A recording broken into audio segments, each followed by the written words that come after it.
अर्जुनी मोर तालुक्यातील प्रतापगड येथे एका गरीब आणि प्रामाणिक शेतकऱ्याची व्यथा ऐकून अनेक शेतकरी हळहळ व्यक्त करत आहेत। उन्हाळी धान हंगामासाठी जीवाचे रान करून पीक घेतलेल्या शेतकरी तेजराम श्रीराम राऊत यांना स्वतःच्या धानाचे संरक्षण करण्यासाठी आणि ते वाळवण्यासाठी गावात जागा मिळाली नसल्याचा गंभीर आरोप समोर आला आहे।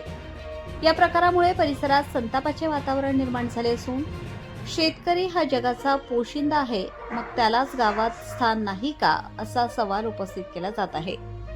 तेजराम राऊत यांनी उन्हाळी हंगामातील धान कापून मळणी करून घरी आणले, मात्र घराची परिस्थिती अत्यंत हलाखीची असल्यामुळे धान सुकवण्यासाठी पुरेशी जागा उपलब्ध नव्हती। त्यामुळे त्यांनी गावातील विविध सार्वजनिक ठिकाणी जागा मिळते का यासाठी प्रयत्न सुरू केले। सर्वप्रथम त्यांनी बिरसा मुंडा चौकातील मोकळ्या जागेबाबत संबंधित पदाधिकाऱ्यांशी संपर्क साधला। मी 2000 रुपयांची पावती फाडतो, पण धान वाळवण्यासाठी जागा द्या अशी विनंती केली। त्यांनी केल्याचे सांगितले जाते, मात्र पदाधिकाऱ्यांशी चर्चा करू कळवतो असे सांगण्यात आले, परंतु पुढे कोणतीही सकारात्मक भूमिका घेतली गेली नाही असा त्यांचा आरोप आहे। त्यानंतर त्यांनी बौद्ध विहार परिसरातील जागेबाबत विचारणा केली। तेथेही समाजाच्या काही पदाधिकाऱ्यांनी या जागेवर कोणालाही धान किंवा मका वाळवू दिला जाणार नाही असे स्पष्टपणे सांगितल्याचा दावा तेजराम राऊत यांनी केला आहे। यामुळे निराश न होता त्यांनी ग्रामपंचायत परिसर, जिल्हा परिषद शाळेसमोरील मोकळी जागा, अंगणवाडी परिसर तसेच इतर सार्वजनिक जागांबाबत प्रयत्न केले, मात्र तेथेही त्यांना परवानगी मिळाली नाही। ग्रामपंचायतीकडून सहकार्य न मिळाल्याने आपण पूर्णपणे एकटे पडलो असल्याची भावना त्यांनी व्यक्त केली। याच दरम्यान त्यांनी शिवभक्त पॉइंट परिसरातही धान वाळवण्यासाठी जागा मिळावी म्हणून विनंती केली। तेथेही 2000 रुपयांची पावती देण्याची तयारी दर्शवली, परंतु त्यांनाही नकार मिळाल्याचा आरोप त्यांनी केला आहे। विशेष म्हणजे इतर काही व्यक्तींना त्याच परिसरात धान वाळवण्याची परवानगी मिळाल्याचेही त्यांनी सांगितले।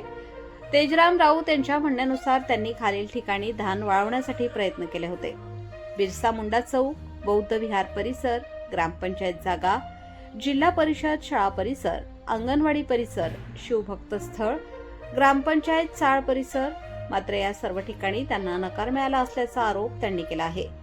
शेतकरी हा देशाचा कणा आहे, अन्नदाता आहे, पण त्याच शेतकऱ्याला स्वतःच्या मेहनतीचे धान वाळवण्यासाठी गावात जागा मिळत नसेल तर ही अत्यंत दुर्दैवी बाब आहे। मी कोणाचे वाईट केले नाही, गावाचा विकास आणि शांततेचा विचार केला, तरीही माझ्यावर अन्याय झाला, मला न्याय मिळावा अशी भावनिक प्रतिक्रिया तेजराम राऊत यांनी व्यक्त केली। या घटनेची चर्चा आता संपूर्ण परिसरात सुरू असून अनेक शेतकरी आणि नागरिकांनी अशा प्रकारच्या घटना भविष्यात कोणत्याही शेतकऱ्याच्या बाबतीत घडू नयेत अशी मागणी केली आहे। सार्वजनिक जागांचा वापर, स्थानिक नियम आणि शेतकऱ्यांच्या अडचणी याबाबत ग्रामस्तरावर स्पष्ट धोरण तयार करण्याची आवश्यकता असल्याचे मत व्यक्त केले जात आहे। दरम्यान संबंधित आरोपांबाबत ग्रामपंचायत समित्या किंवा इतर संबंधित संस्थांची अधिकृत भूमिका समोर आलेली नसून सर्व संबंधित पक्षांचे म्हणणे समोर आल्यानंतरच संपूर्ण चित्र स्पष्ट होणार आहे। मात्र एका शेतकऱ्याला आपल्या कष्टाच्या धानासाठी गावभर फिरावे लागले, ही बाब निश्चितच चिंताजनक मानली जात आहे।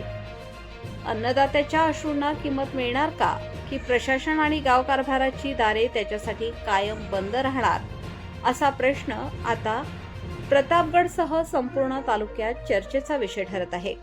आकाश नंदागवळी, गोंदिया जिल्हा प्रमुख। संपर्क क्रमांक 91 46 63 08 43।